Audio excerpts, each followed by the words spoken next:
आमचा या रॅलीचा सत्कार सन्मान केला। सत्कार सन्मान करून त्यांनी आपल्या दारातून घरात घेतलं। आपण सारे त्यांच्या घरात आलो। येताना सर्वांच्या या रॅलीवर उपस्थित असलेल्या सर्व उपासकांचा, धम्म बांधवांचा फुलांनी वर्षाव केला।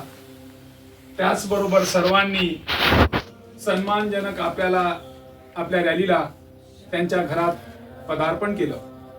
पदार्पण करताना अतिशय आनंद वाटत होता। आम्ही आमच्या भावांच्या घरी जात आहोत। हे सर्व धम्म भारव, धम्म बंधू आणि धम्म बंधू धम्माच्या घरी जात असताना धम्म किती आनंदाने, किती आदराने, मनपूर्वक आपल्या मनाच्या आंतरिक इच्छेने तो आमचा सत्कार सन्मान करतोय।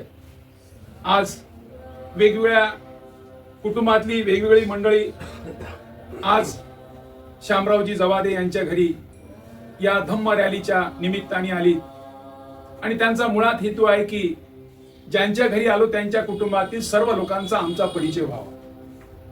कारण ते आमच्या शेजारी राहतात, आम्ही पण त्यांच्या शेजारी राहतो, परंतु कधी असा योग त्यांच्या घरापर्यंत येण्याचा आला नाही।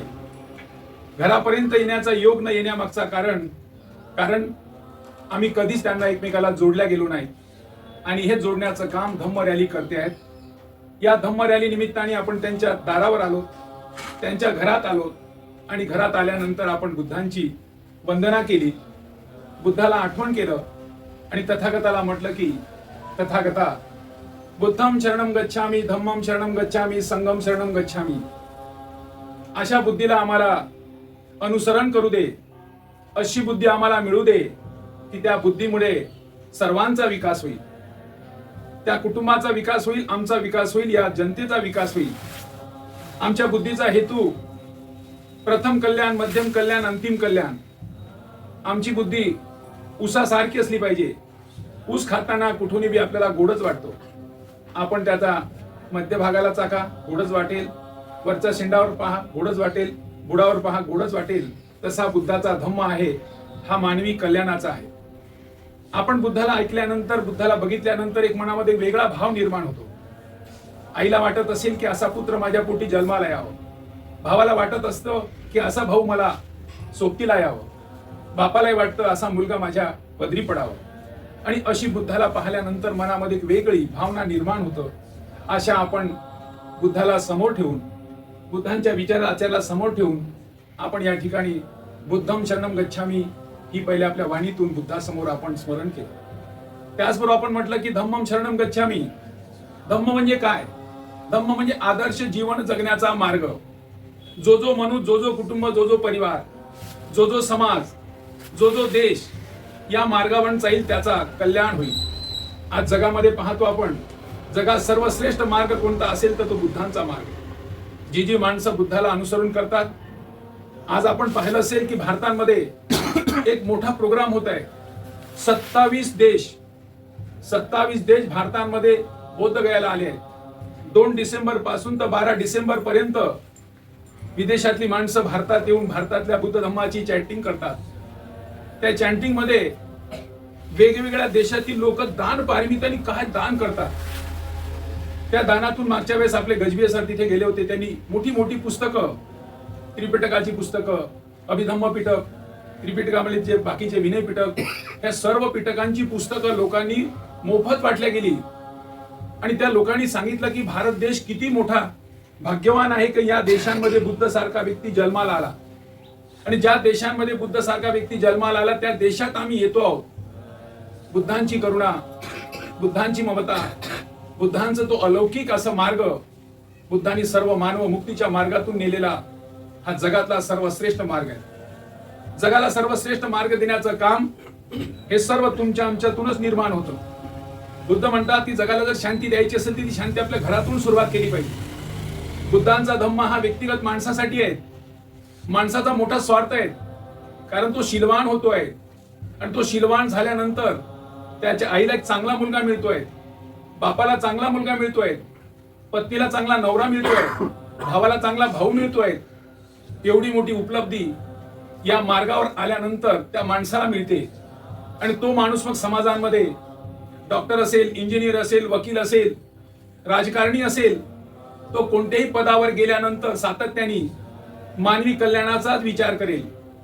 श्रद्धेतून मानव मुक्तीचा मार्ग, मानवतेतून मानव कल्याणाचा मार्ग सातत्याने तुमच्या मनामध्ये इतरांना देण्याची भावना. बुद्धांचा जो आपण 45 वर्षांचा कालखंड बघितला तर बुद्धाला एक कोणती बिमारी नव्हती. आजपर्यंत आपण पाहिलं असेल की बुद्धाला ही बिमारी होती, कारण सातत्याने ते देण्याचं काम करत होते.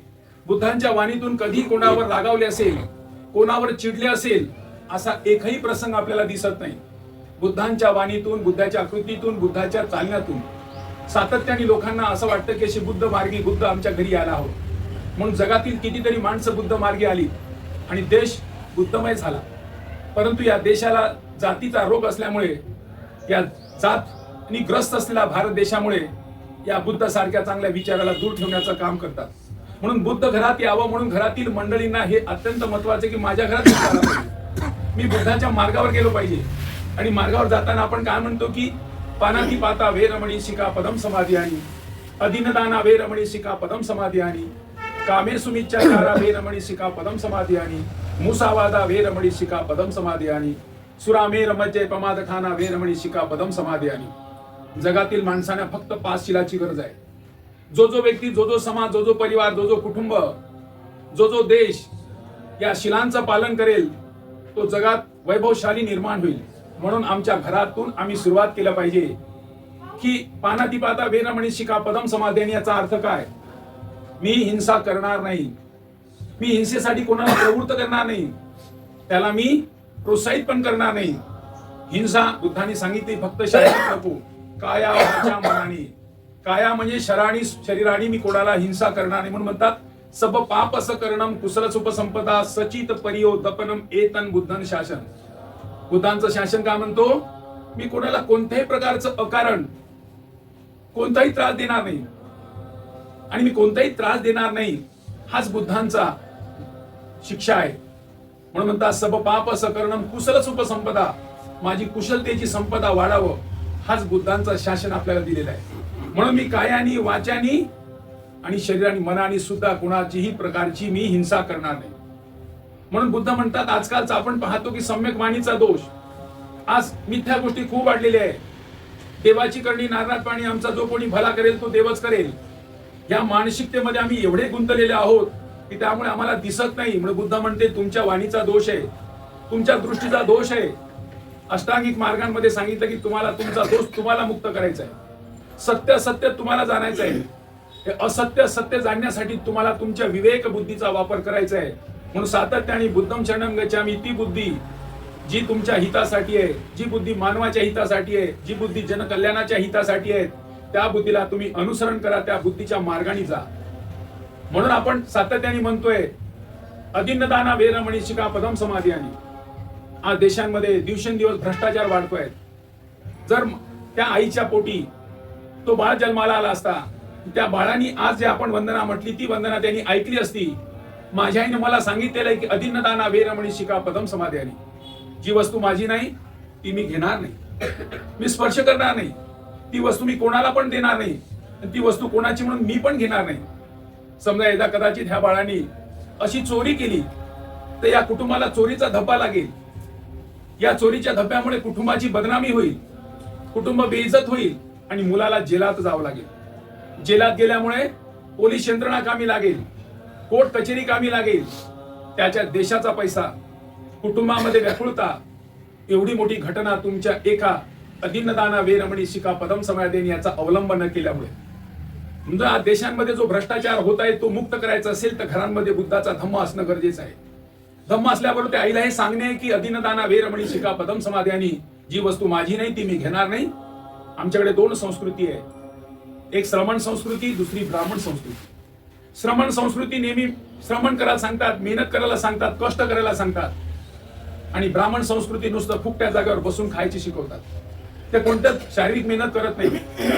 ते शारीरिक मेहनत न करण्यामुळे आमचं अन्न ते खातात. बुद्ध म्हणतात तुम्हाला तुमची मेहनत करायची आहे, शारीरिक करायची, आर्थिक करायची, मानसिक करायची आहे. ती मिळवून तुम्हाला तुमच्या श्रमाने तुम्हाला करायचं आहे. एकदा काय झालं, तथागत बुद्धांकडे एक माणूस आला आणि तथागत बुद्धाला म्हणतात त्यावर की मी पैसा कमवतोय, माझ्या स्वतःच्या मेहनतीचा मी घाम गाळतोय आणि घाम गाळला पैसा तुम्ही याला दान द्या म्हणतात, मी कशाला दान देऊ? तेव्हा तथागत म्हणतात, जर तुम्ही 100 रुपये कमवले असेल तर त्या 100 रुपयामध्ये 5 रुपये तुम्हाला दान रूपात देणे आहेत. यदा कदाचित तुम्ही 5 रुपये दान रूपात नाही दिल्या गेलं, तुम्ही म्हणाला हा पैसा माझा आहे, मीच खर्च करेल, तर त्यावर निसर्ग तुम्हाला काय मदत करतो? जर तुम्ही ती दान रूपात देत असाल तर तुम्हाला एक चांगली बायको मिळतं, चांगली संतती मिळतं आणि चांगला पैसा मिळतो. हे तिन्ही गोष्टीचा योग तुमच्या कुटुंबात जुळून येतं. जर तुम्ही त्या पालन करत नसाल तर तुम्हाला बायको चांगली मिळणार नाही, कुठेतरी अडचण येईल. बायको चांगली असेल तर मुलगा चांगला राहणार नाही, मुलगा बायको चांगला असेल तर घरात पैसा येणार नाही, सातत्याने दारिद्र्य तुमच्या पाठीशी राहील. जर तुम्ही असं पालन न करता पुन्हा वरचा पैसा घेत असाल तर घराला घर पण राहणार नाही, घर हॉटेल बनतं. आज आपण पाहतो लोकांच्या मेहनतीपेक्षा जास्तीचा पैसा कमवल्या जातात आणि कमवल्यामुळे त्याच्या घरामध्ये घर पण काहीच नसतं, त्या घराला फक्त घर म्हणून असतं. म्हणून बुद्ध म्हणतो, ते घर असावे घरासारखे, नको तर नुसत्या भिंती, तेथे असावा प्रेम जिव्हाळा, नको तर नुसती नाती. त्या घराला घरपण देण्यासाठी तुम्हाला ह्या गोष्टी कराव्या लागतात. यदा कदाचित मी माझा 100 रुपये मी खर्च केलाच नाही, मी म्हटलं कशाला खर्च करायचा आहे, तर त्या तुमच्यावर अगतिक काही संकट येतात. काय करावं राठोड सर, माझ्या मिसेसला मोठा खांडूक झाला हो, 20,000 रुपये खर्च आले. चालता चालता माझ्या गाडीचा इंजिनच बसून गेला, 10,000 रुपये तिथे खर्च आला. काय करावं, घरातल्या माझ्या खिशातूनच कोणी 20,000 चोरीला आलेले. जर तुम्ही अशा प्रकारे दान पारमिता जर वापरत नसाल तर बुद्ध आणि बाबासाहेब हे निसर्ग आहेत. निसर्ग का काम करतो? निसर्गात एक दाना टाकल्यानंतर 1000 दाणे देतात. बाबासाहेब बुद्ध हे निसर्ग आहेत. बुद्धाला तुम्ही स्मरण केलं, बुद्धाला आचरणात आणलं, बुद्धाला तुम्ही आपल्या सातत आठवणी ठेवलं तर बुद्ध तुम्हाला नैसर्गिक मदत करतोय. कारण निसर्ग कधीच मागणी करत नाही, निसर्ग आपल्याला देत राहतो, पण तो आपल्याला निसर्गाच्या संगतीत निसर्गाप्रमाणे आचरण करावं लागतं. आज आपण पाहतो बाबासाहेब निसर्ग आहे, या निसर्गाने आम्हाला किती मोठं चांगलं जीवन जगायला दिलं. म्हणून आज आमच्या जीवनांमध्ये एवढी मोठी कलाटणी आहे. आम्ही कोण होतो, काय झालो, झोपडीत असलेल्या गाडी घोड्या बंगल्यात आलो, फाटक्या कपड्यात असलेली सुटा बुटात आलो, मुकी माणसं बोलायला लागली. ही बोलण्याची क्षमता कोणी दिली? या निसर्गाने दिली. म्हणून या निसर्गांची जतन करणे आपली जबाबदारी आहे. या निसर्गाने दिलेले मूल्य आपल्याला जबाबदारी आपली आहे. काय दिली या निसर्गाने? स्वातंत्र्य, समता, बंधुत्व, न्याय. तुम्ही बंधुत्व निर्माण करा आणि बंधुत्व निर्माण करण्यासाठी बंधूच्या घरी जाणं गरजेचं आहे. बंधूच्या अडीअडचणी समजून घेणं गरजेचं आहे. आपल्या अडीअडचणी बंधूला सांगणे गरजेचे आहे. जर आपण आपल्या बंधूला आपल्या अडीअडचणी सांगितलं तर आपल्या कुटुंबाला, आपल्या समाजाला आपल्या हितवाग होऊ शकतो. परंतु जर आपण दुरावा निर्माण केला, दूर राहिलो तर नाही होऊ शकत. म्हणून म्हटलंय की तुम्हाला तुमची वाणीला सातत्याने वाणी ही बोलकी असली पाहिजे, त्यातून संवाद झाला पाहिजे. दुसरं म्हणतो, कामेसु मिच्छाचारा वेरमणी शिका पदम समाध्यानी. आज आपण पेपर उघडल्याबरोबर इथे बलात्कार झाला, इथे विनयभंग झाला, ह्या इथे केलं, प्रियकराने प्रियशीला मारलं, प्रियशीने प्रियकराला मारलं. काय दररोज पेपर उघडल्याबरोबर नवीन घटना घडतं. असं का होत आहे? जर त्या मुलाला माहित झालं कामेसु मिच्छाचारा, मी कोणताही शील भ्रष्ट करणार नाही, मी शीलवान होईल, कारण पुढची कोणची माझी बहीण आहे, माझी आत्या आहे, माझी काकू आहे, माझी मावशी आहे. कारण त्या स्त्रीचा तुम्ही शीलभंग न केल्यामुळे तुम्ही शीलवान झाला, तिचा शील पण भ्रष्ट झाला नाही. जर तिचा शील भ्रष्ट केला असेल तर तुम्हाला पोलीस स्टेशनला जावं लागेल, कोर्ट कचेरी करावं लागेल. तुमच्या कुटुंबाला स्वतःला डाग लागेल की हा बलात्कारी कुटुंब आहे, हा बलात्कारी मुलगा आहे, विनयभंग केलेला आहे. म्हणून बुद्धांनी सांगितलं की ह्या जर मार्गाचा तुम्ही अवलंब केला तर तुमचा व्यक्तिगत फायदा, तुमच्या कुटुंबाचा फायदा आणि तुम्ही देशाच्या फायद्यासाठी करू शकता. त्यानंतर म्हणतात आपल्याला मुसावादा वेरमणी शिका पदम समाध्या. त्या बालमनावर हे गुण रुजवायचे आपल्याला की बाळ, एकदा तथागत बुद्धांकडे काय झालं.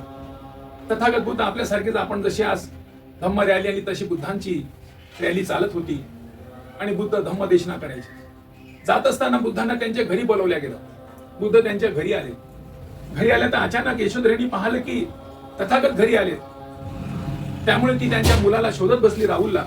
राहुल त्यांचा एकुलता एक मुलगा, लहान बाळ. राहुल समोर आल्याबरोबर यशोधरा म्हणते, राहुल हे तुझे बाबा आहेत. तथागतांना म्हणतात हे राहुल आहेत, ह्या राहुलला तुम्ही काही मार्गदर्शन करा. तेव्हा तथागत काय म्हणतात, राहुल तू लहान बाळ आहेस, तुला माझी एकच गोष्ट लक्षात ठेव, लाडात असो, गोडीत असो, रागात असो, कधी खोटं बोलायचं नाही.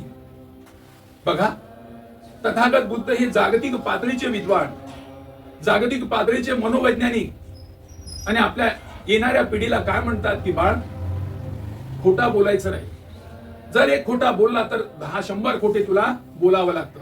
एक चूक झाली तर 100 चुका करावं लागतं. त्या चुकावर तुम्हाला अंथरून टांगावं लागतं. माझी केलेली चुकी बरोबरच आहे यासाठी खूप तुम्हाला चुका करावं लागतं. म्हणून पहिली चूक तुझ्या हातून होऊ नये. मुसावादा वेरमणी शिका पदम समाध्यानी.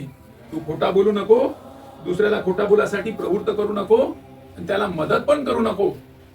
माझाही कल्याण, तुझाही कल्याण, आणि येणाऱ्या तिसऱ्याचाही कल्याण.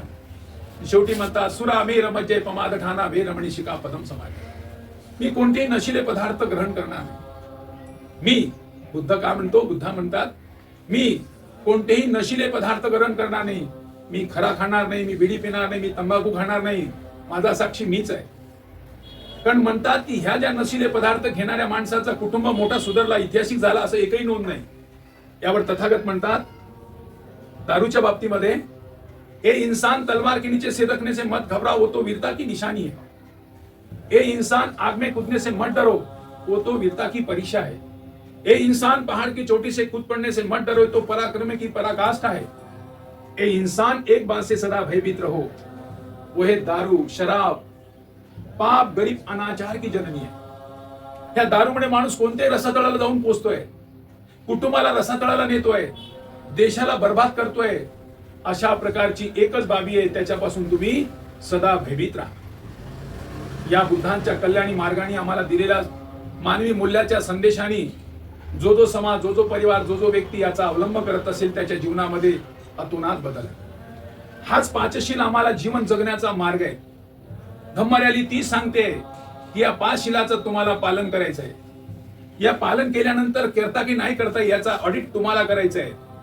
आम्ही नेहमी ओबीसी लोक पाहतात की हे लोक कशा अवस्थेत होती आणि कशा अवस्थेत आली, यांच्या जीवनामध्ये किती मोठा बदल झाला, का बदल झाला असेल. काही लोक चर्चा करतात यांना आरक्षण मिळाल्यामुळे. आरक्षणाचा विषय घेतल्यानंतर महाराष्ट्रामध्ये 59 जाती आहेत. 59 जातीपैकी एकच जात जी महार आहे त्यांनी बौद्ध धम्म स्वीकारला. बाकीचे मांग असेल, मातंग असेल, चामार असेल, ढोल असेल, या सर्व जाती 58 जाती एससी मध्ये आहेत. त्या सर्व हिंदू धर्मालाच मानणारे आहेत. ओबीसी पण हिंदू धर्मालाच मानतोय, आदिवासी पण हिंदू धर्मालाच मानतोय. आज हिंदू धर्माला मानणारी ती माणसं आणि ज्यांनी बुद्ध धम्म स्वीकारलेली ती माणसं, दोघाला जर उभं केलं आपण, तर दोघांमध्ये जो बदल दिसतोय, कारण इथे बुद्धीचा विकास आहे, कारण त्यामध्ये देव आहे. देवाची करणी नारळात पाणी, देवच तुमचा कल्याण करेल. आज नाही करेल, उद्या करेल, परवा करेल, नाहीतर पुढच्या जन्मात करेल. त्या देवावर विश्वास ठेवा. इथे असं काहीच नाही म्हटलेलं आहे. तुमचा विश्वास तुमच्या स्वतःवर ठेवा. तुमचा स्वतःचा कल्याण तुम्हाला स्वतःला करायचं आहे. तुमचा कल्याण कोणीच करणार नाही. ते कल्याण करण्यासाठी तुम्हाला जागृत व्हायचं आहे. एकदा काय झालं, तथागत बुद्ध असे एका गावाला गेलेत. अंगुत्तर निकायमध्ये कालाम सूत आहे. त्या कालाम सूतातील कालाम लोक काय म्हणाले, तथागत ही माणसं येतात आणि म्हणतात की हे म्हणणं आमचं बरोबर आहे, हे तुम्ही असं असं करा. हा दुसरा महाराज आला, तो महाराज आल्यानंतर म्हणतो की हे काम तुम्ही करा. ती बाई आली, ती म्हणते की ती प्रवचन देते, ती म्हणते हे काम कृत्य तुम्ही करा. ती बाई आली, ती म्हणते हे कृत्य तुम्ही करा. आम्ही ऐकाव कोणाचं? ह्या बाईचा ऐकाव, त्या बाईचा ऐकाव, त्या माणसाचं, ह्या माणसाचं ऐकाव कोणाचा? कालाम सुत्तांमध्ये तथागत म्हणतात कोणाचंच ऐकायचं नाही. तुमच्या विवेक बुद्धीला काय वाटतं? तर्कसंगत, बुद्धिसंगत योग्य वाटते का? मी किती गोष्ट सांगत असेल, माझ्या साहित्यात किती मोठं लिखाण असेल, तरी मानायचं नाही. एखादा मोठा माणूस स्टेजवर बसलाय, मोठमोठे भाषण करतोय, मोठमोठ्या गोष्टी सांगतोय, तरी ऐकायचं नाही. एका मोठा ग्रंथ आहे, त्या ग्रंथ खूप मोठा आहे, खूप दिवसापासून ते ग्रंथाचं वाचन चालू आहे, तरी मानायचं नाही. किंवा म्हणायचं तर्कसंगत, बुद्धिसंगत, तुम्हाला योग्य वाटत असेल तर, त्याचा प्रथम कल्याण, मध्यम कल्याण, अंतिम कल्याण असं तुम्हाला वाटत असेल तर त्या गोष्टी मानायच्या, नाही तर मानायच्या नाही. म्हणजे बुद्धांनी कधी सांगितलेलं नाही की मी म्हणतो ते खरं, माझं लिहिलेलं ते खरं, माझं साहित्य ते खरं. बिलकुल मानायचं नाही. तुमच्या तर्कसंगत, बुद्धिसंगत तुम्हाला योग्य वाटत असेल, तुमची बुद्धी त्याला ग्वाही देत असेल की ह्या म्हणण्यामध्ये काही अर्थ आहे, ही मानवी कल्याणाची आहेत, ही हिताची आहेत, असं तुम्हाला स्वतःला वाटत असेल तर त्यावर विश्वास ठेवा, नाही तर विश्वास ठेवू नका. असं एकही कोणत्या धर्मात असं म्हटलेलंच नाही. प्रत्येक धर्मात म्हणते आमच्यावर विश्वास ठेवा, तुमचं कल्याण होईल. मुस्लिमामध्ये पहा, ख्रिश्चन मध्ये पहा, आपल्या हिंदू धर्मांमध्ये पहा, कोणीतरी तुमचा करता आहे त्याच्यावर विश्वास ठेवा, ते तुमचं भलं करेल. पण तिथे असं म्हटलेलं नाही. कालाम सुद्धातील लोकांना म्हटलं की तुम्हाला तुमच्या विवेक बुद्धीचा वापर करायचा आहे, तुमची बुद्धी तुम्हाला विकसित करायची आहे. घराला साफ ठेवण्यासाठी दररोज झाडावं लागतं, तेव्हा घर साफ सुथरी राहतं. झाडाला हिरवगार ठेवण्यासाठी दररोज पाणी द्यावं लागतं, झाड हिरवगार राहतं. तशाच प्रकारे बुद्धीला विकसित करण्यासाठी दररोज घरांमध्ये वंदना झालीच पाहिजे. दररोज मी बुद्ध साहित्य थोडं वाचलंच पाहिजे. मी बुद्धांच्या मूर्तीसमोर, बुद्धाच्या प्रतिमेसमोर बसलोच पाहिजे. मुलांना बाबासाहेबांसारखं दिसण्यासाठी बाबासाहेबांकडे त्या दाखवलंच पाहिजे. हा महामानव आहे. माणसं 3 प्रकारची असतात, एक माणूस, मानव आणि महामानव. माणूस याचा अर्थ असा होतो तो गाडी माडी साडीच्या पलीकडे. त्या माणसाला घरापासून बाहेर काहीच माहित नसतं. गेला तर भाजी आणायला जातो, नेलं तर कुत्र बाहेर नेतो, त्याच्या पलीकडे त्याला घराच्या बाहेर काहीच माहित नसतं. तो आहे माणूस. जो माणूस त्याच्यावर तर मानव. मानव म्हणजे तुम्ही मानव आहात, तुम्ही जिवंत आहात, जिवंताचे प्रतीक आहात. मी काहीतरी केलं पाहिजे. या समाजाचं देणं आहे, या देशाचं देणं आहे, या कुटुंबाचं देणं आहे. हे मी नाही करणार तर कोण करणार? ही भावना ज्यांच्या मनामध्ये आहे तो मानव आहे. ज्यांनी आपलं जीवन अस्तित्व नाकारलं, दूर केलं, त्यांची प्रतिमा आहे, त्यांचे फोटो आहेत. बाबासाहेबांनी कोणाला 10 रुपये दिले नाही, बुद्धांनी कोणाला 10 रुपये दिले नाही. काय दिला? विचार दिला. ज्या विचाराने मानवी क्रांती होईल, आम्हाला कोणी विचारच दिला नाही. आम्हाला सांगितलं देवाची करणी नारळात पाणी, जे काही होतं ते देवामुळे होतं. यांनी सांगितलं विचार आहे. विचारावर लक्ष केंद्रित केलं तर विचाराचे शब्द बनतात. शब्दावर लक्ष केंद्रित केलं तर तुमच्या कृतीत उतरतात. कृतीवर लक्ष केंद्रित केलं तर ते शब्द बनतात. म्हणजे तुम्हाला सवयी लागतात, आणि सवयीवर लक्ष ठेवलं तुमचं भविष्य घडतं. आज तुम्हाला भविष्यात तुमच्या मुलाला जर चांगला बुद्धिमान माणूस बनवायचं असेल, सातत्याने त्या बुद्धीला खतपाणी द्या, त्या बुद्धीला वाढवणारी यंत्रणा द्या. ती यंत्रणा दिल्यानंतर भविष्यामध्ये तुमचा पुत्र द्यावा गुंडा, त्याचा त्रिलोकी लागेल झेंडा. आम्हाला एकच पुत्र जन्माला घालायची आहे, ती पुत्र कशी असावी? बाबासाहेबांसारखी. बाबासाहेबांकडे कोणत्या दृष्टीने बघा, पाठीमागून बघा, समोरून बघा, कोणत्याही दिशेने बघा, बाबासाहेब तुम्हाला कल्याणी दिसतात. कारण बाबासाहेबांच्या कल्याणी मार्गांमुळे आज आम्ही एवढ्या सुजलाम सुफलाम आहोत. बाबासाहेबांच्या लेखणीमुळे भारताच्या प्रधानमंत्रीला भारतामध्ये लॉकडाऊन लावायचं होतं, तर तो रात्री 8 वाजता जाहीर करतो आणि 12 वाजतापासून भारतामध्ये लॉकडाऊन लागून जातं. हेच कृत्य अमेरिकेच्या राष्ट्रपतीला त्या देशांमध्ये लॉकडाऊन लावता नाही आलं. भारताची लोकसंख्या किती, अमेरिकेची लोकसंख्या किती? 34 कोटी पर्यंत अमेरिकेची लोकसंख्या आहे. भारताची लोकसंख्या 142 कोटी आहे. 142 कोटीतले लोकांना एकरूप ठेवायचं काम या भारताच्या प्रधानमंत्रीला करता आलं. कशामुळे? भारतीय संविधानामुळे. भारतीय संविधान कोणी लिहिलं? त्या शीलवान माणसाला. जेव्हा शीलवान माणसाचा स्पर्श लागतोय, शीलवान माणसाची लेखणी कामी लागते, त्यामुळे त्यांचा साहित्य म्हणा, त्यांच्या कृत्य म्हणा, त्यांचे आंदोलन म्हणा, हे सर्व सुदृढ असतात. भारत देशातला जगातील माणसं म्हणतात की भारत देश एवढ्या लोकसंख्येचा देश आहे. या देशामध्ये खूप लोकसंख्या आहेत. या देशांमध्ये दररोज एक नवीन घटना घडतात. महागाई वाढत आहे, बेरोजगारी आहे, तरी परंतु हा देश एकरूप आहे. एवढे आंदोलन दिसत नाही, एवढे झगडे दिसत नाही. कारण कशामुळे? त्या भारतीय संविधानामुळे. एकदा एक तथागत बुद्धांकडे एक माणूस आपला घरचा घराणा घेऊन आला. तो तथागताला काय म्हणतो तथागत, मी घरात गेलो तर माझ्या बायको पुराशी काहीच पटत नाही. बायको अंगावर येते, पोरग अंगावर येते, घरात काही सुचत नाही मला. तिथून घरातून मी बाहेर पडतो. बाहेर पडल्यानंतर मित्रमंडळी जाऊन बसतो. चला त्या मित्रमंडळीत काही विरंगुळा होईल. त्या मित्रमंडळी एवढी टिंगल टवाणी करतात, त्याच्यातही बसावं वाटत नाही. आता सांगा तथागत मी जाऊ कोणाकडे? तथागतांकडे प्रश्न करतो, तथागताला त्याचे उत्तर विचारतो. विशुद्ध मग्ग मधली गात आहे. तथागत का म्हणतात? शिलो संपन्नो नारो सुपटिपन्नो वती पको. त्या शिलवान माणसाकडे जा. जगातला सर्वश्रेष्ठ शिलवान माणूस कोण आहे? तो बुद्ध माणूस. कारण बुद्ध माणूस जगातला सर्वश्रेष्ठ शीलवान माणूस एकच आहे, तो बुद्ध माणूस आहे. आणि ह्या शीलवान माणूसच तुझ्या मार्ग जे काही तुझी अडचण आहे ते दूर करेल. आपण पाहिलं या ठिकाणी आलो, त्रिशरण पंचशील घेतले. आपल्या बुद्धांचे कोणते कार्यक्रम असू द्या, छोटं असेल मोठं असेल काही असेल, तर काय घेतो आपण? त्रिशरण पंचशील घेतो. का बरं त्रिशरण पंचशील घेतो? शिलाचं बळ वाढावं, शील मजबूत व्हावं, शील मजबूत व्हावं. शिलो संपन्नो नारो सुपटिपन्नो वतीपको. आपला शील आपल्याला सुदृढ करतो. जगांमध्ये बाबासाहेबांनी आपल्या साध्या सोप्या भाषेमध्ये बुद्धांचा धम्म दिला. साध्या सोप्या भाषेत कसा दिला? ती 22 प्रतिज्ञा दिली. 22 प्रतिज्ञामध्ये 8 प्रतिज्ञा आपल्याला नकारायला लागलं. हा मानव मुक्तीचा मार्ग आहे. 8 प्रतिज्ञा कोणत्या होत्या? मी ब्रह्मा विष्णू महेशांना देव मानणार नाही, मी रामकृष्णांना देव मानणार नाही, देवाने अवतार घेतले माझा विश्वास नाही, उडी गणपती नाही, अशा 8 प्रतिज्ञा मला नकारायला सांगितलं. का बरं? आमची आई, आमच्या घरातली आमची जी महिला असेल ती जेवण करण्यापूर्वी ताटाला साफ करतं, पाण्याने धुतं, कपड्याने साफ करतं, नंतर आपल्याला भोजन देतं. का बरं असं देतं? कारण माझा घरातला जो कोणी माझा पती असेल, माझा मुलगा असेल, माझा बाप असेल, त्याच्या पोटात चांगला आहार जावा.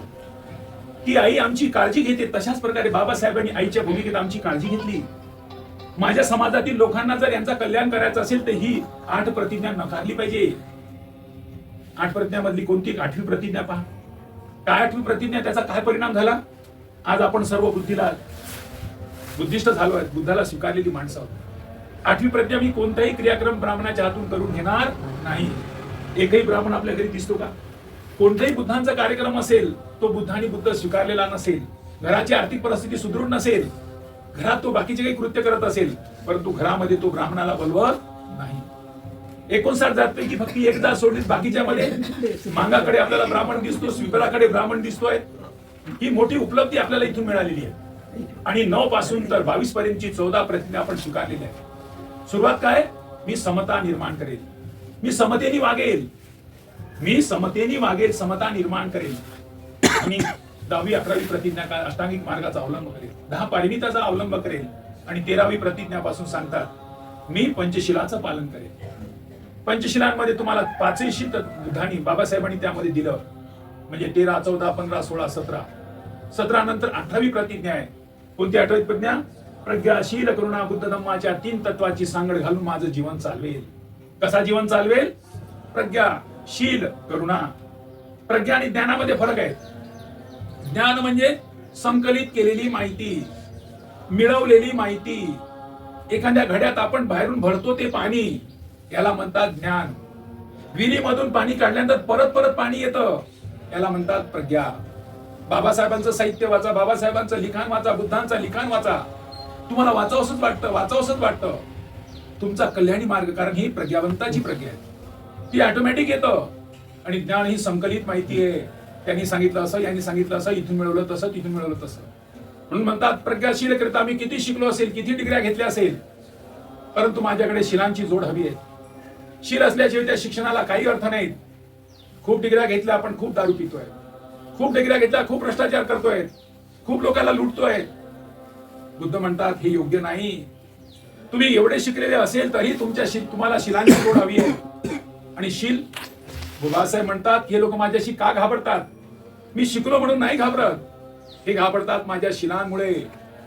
आजपर्यंत बाबासाहेब विदेशात शिकायला गेली. विदेशात शिकताना दिसताना किती एक राजासारखा राजपिंड असलेला बाबासाहेब दिसतोय. त्या देशातली किती मुली त्यांच्यावर फिदा झाली असतील, कारण हुशार मुलगा. त्या देशातील वेगवेगळ्या प्रकारचे कृत्य त्यांच्यावर कशा घटना घडल्या असतील आम्हीच दाखवलं असेल, तरी परंतु त्यांनी शिलाला डगमगू दिलं नाही. म्हणून म्हणतात किती शिकलेले असाल त्याला तुम्हाला शिलांची जोड आहे. शील असल्यानंतर शिलही चालत नाही, त्या शिलांबरोबर करुणा हवी आहे, ममता हवी आहे. बाबासाहेब म्हणतात की या देशातील लोकांनी मला किती पिछाडलं, किती मला एवढे त्रास इतरांना कोणी दिला नाही, परंतु बाबासाहेबांनी कोणाला कधी परंतु नाही केलं. हिंदू कोड बिलांच्या वेळेस तुम्हाला माहिती असेल, बाबासाहेब हिंदू कोड बिल टाकायला गेले म्हणजे लोकसभेमध्ये, तर हिंदू महिलांनी त्यांच्यावर मोर्चा काढला. तरी परंतु बाबासाहेबांनी या महिलांनी मोर्चा काढला. माझ्या लिखाणाला लोकांनी दुजोरा दिला तरी मनात काही ठेवलं नाही. मला व्यवस्थेने खूप त्रास दिला तरी ठेवलं. त्याचा केंद्रबिंदू फक्त मानव होता. या माणसाचा कल्याण व्हावं, माणसाचं कल्याण होण्यासाठी त्यांनी या भारतीय संविधानाची निर्मिती केली आणि त्या निर्मितीतून या देशातील मानवाचं कल्याण झालं. आम्ही सर्व कल्याणी मार्ग आहोत, परंतु जीवन जगण्याचा आदर्श मार्ग आपल्याला 14 ऑक्टोबर 1956 बाबासाहेबांनी आम्हाला बौद्ध धर्माची दीक्षा दिली. दीक्षा दिली म्हणजे दिशा दिली. ह्या दिशेने जो जो परिवार, जो जो कुटुंब, जो जो व्यक्ती जाईल त्याचा कल्याण होईल. आपण त्या दिशेने गेलो. आपल्या घरातली मुलं आता शिकायला लागली, आपल्या घरातली मुलं रोजगार करायला लागली. आज आपण ज्यांच्या घरी आलो, सर खेड्यातली माणसं होती, शहरात आली, मुलांना शिकवलं, स्वतः शिकल्या गेलं, रोजगार निर्माण केला आणि रोजगार निर्माण करून सन्मानित जागे ठिकाणी सन्मानित घर तयार केलं. त्या घराला चांगल्या विचारांची गरज आहे. हा चांगला विचार असेल तुम्हाला कोणी तुम्हाला धजवणार नाहीये. सातत्याने तुमची प्रगती आहे. म्हणून हा कल्याणी मार्ग स्वीकारण्याचं काम आज ज्यांच्या घरी आलो त्यांनी स्वीकारलेला आहे. आपला सर्वांचा सन्मानजनक त्यांनी सत्कार केलाय, आदर तिथे केलाय. आपला मुळात हेतू त्यांच्याकडे येण्याचा हाच आहे की त्या परिवाराचा आपल्या परिवाराशी परिचय व्हावा, त्यांच्या घरातल्या सर्व लोक आपल्याला कळावं. उद्या सरांची मिसेस माझ्या घरापासून जाते पण मलाच माहित नाही की सरांची मिसेस आहेत का. सर माझ्या घरी आलेत, माझी मिसेस त्यांच्या घरापासून ते त्यांना माहितच नाहीये. झुटा पैसा रूठा भाई समय समय पर काम आहे. अशा प्रकारे एक दुसऱ्याच्या मदतीला येण्यासाठी भाऊपणा आमच्या एकत्र यावं या हेतूने आपण आज त्यांच्या दारी आलो. आपण त्यांना विनंती करूयात, तुमच्या कुटुंबातील प्रत्येक व्यक्तीचा परिचय करून द्यावं. ही धम्मा रॅली तुमच्या घरापर्यंत आली, तुम्हाला कसं वाटलं त्या रॅलीप्रती आपली भावना पण व्यक्त करायची आहे. इतरांना कळू द्या. झुटा पैसा रूठा भाई समय समय पर काम आहे. आपण एक दुसऱ्याच्या कामी येणारे हे सर्व बांधव आहेत. इथे येणारी सर्व मोठी मोठी मंडळी आहेत. हे मोठी मंडळी तुमच्या घरी या निमित्ताने आली. जर आपल्या घरी एखादा परित्राण पाठ कार्यक्रम घेतला असता तर आपली नाती गोती आली असती, ती नेहमीचीच आहेत. परंतु लग्न असतात तर त्या लग्नाच्या हॉलमध्ये तेवढीच माणसं आली असती, घरापर्यंत पोहोचली नसती. परंतु धम्माने आपल्याला दारापर्यंत आणवलं, घरापर्यंत बसवता आलं आणि तुमची आमची सर्वांची ओळख करण्यासाठी मदत केली आहे. म्हणून आज आपण शामरावजी विठ्ठलराव जवादे यांच्या कुटुंबियांना आपण विनंती करू, जवादे साहेबांना विनंती करू की त्यांनी आपला परिचय द्यावा, आपल्या कुटुंबाचा परिचय द्यावा आणि त्यानंतर आपण सर्वांनी त्यांचा परिचय देऊ, आपला परिचय घेऊ, एक दुसऱ्याशी ऋणानी बंद राहू. मी त्याचबरोबर सांगितलं की सर्वांनी आपल्याला पेन आणि डायरी आणायची आहे. आपण एकाच्या नात्यागोत्यात राहू शकतो, एक दुसऱ्याची मदत कधी मिळू शकते म्हणून आपल्याला फोन नंबर आपल्याकडे असावा, घराचा पत्ता असावा. या हेतूने आपण सर्वांचे पत्ते एक दुसऱ्यांनी घ्यावं ही अपेक्षा करतो आणि जवादे सरांना विनंती करतो की त्यांनी आपला परिचय द्यावा, आपल्या कुटुंबियांनी एकत्र बोलवावं आणि सर्वांचा परिचय करून द्यावा.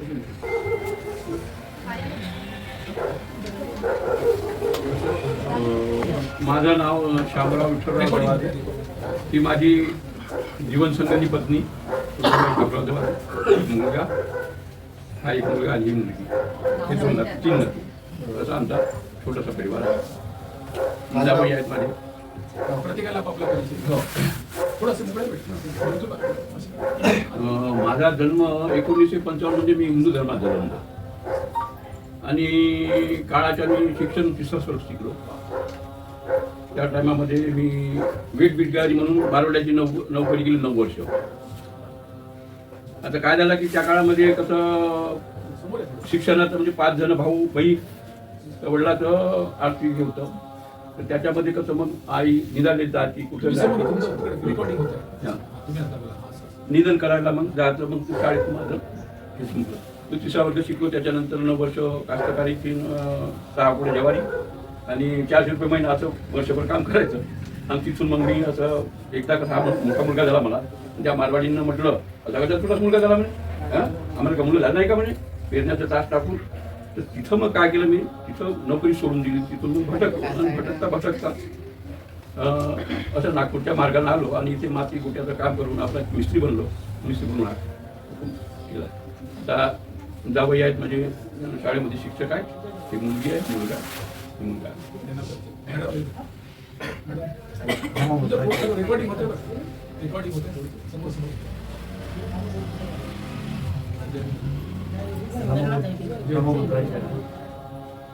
माझं नाव शामराव जवादे आहे. महाकालीनगर. मला 2 मुलं, 3 नातू आहे. एक मुलगी, मुलीला 2 मुलं आहेत.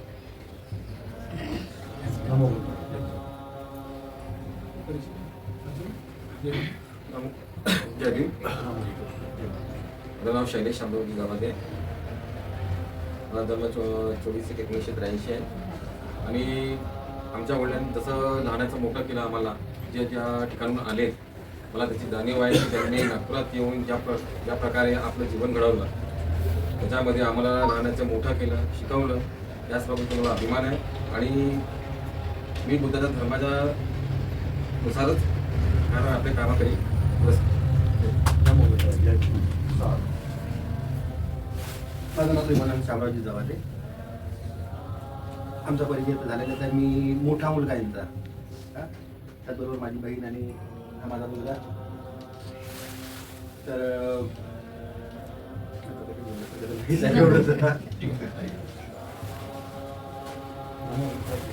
बुद्ध जय भीम.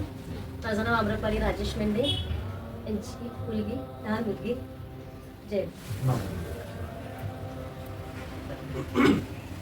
नमो बुद्धाय. सगळ्यांना जय भीम. मी राजेश शंकरराव मेंढे, राहणार जुनागढगंज, बौद्ध विहारजवळ, आलोक बौद्ध विहारजवळ, नागपूर. मी सध्या शिक्षक आहे.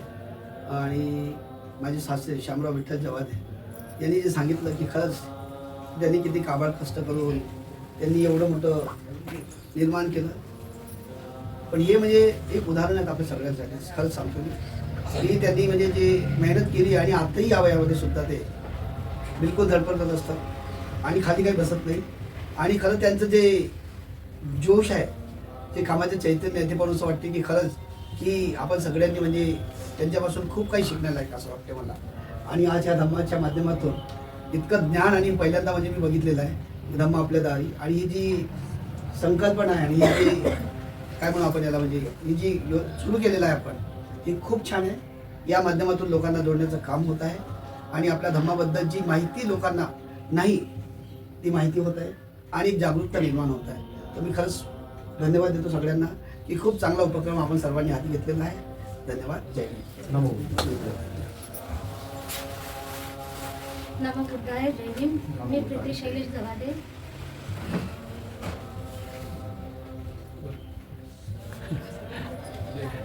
जय भीम. सर्वांना जय भीम. मी श्री कॉन्व्हेंटमध्ये शिकते, 6th ते. माझं नाव सक्षम शैलेश जवादे. नमो बुद्धाय जय भीम. माझं नाव विश्वानी शैलेश जवादे. बस घे, भाऊ आहे माझे. नमस्कार दोस्तों, हमारे न्यूज़ चैनल न्यूज़ इंडिया को लाइक कीजिए, शेयर कीजिए, अनसब्सक्राइब कीजिए. हम मिलेंगे फिर. धन्यवाद.